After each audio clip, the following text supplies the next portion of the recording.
Tunashukuru Mungu kwa siku ya leo na pahali ambapo tumefika. Nataka kusema ni kwa neema ya Mwenyezi Mungu.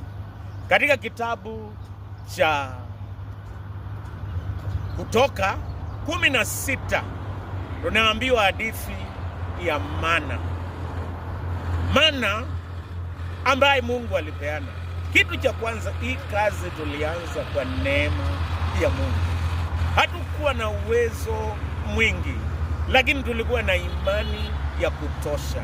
Tulianza na Mungu alitupa maono, akatupa imani, na kwa neema yake akatupa uwezo. Tulianza na neema ya Bwana.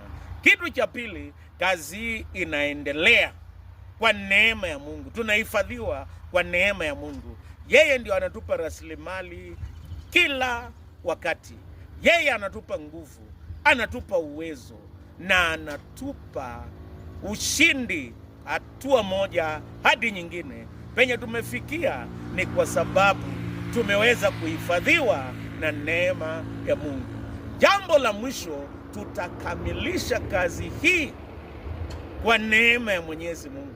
Mungu mwenye ametufikisha hapa atatusaidia tukamilishe.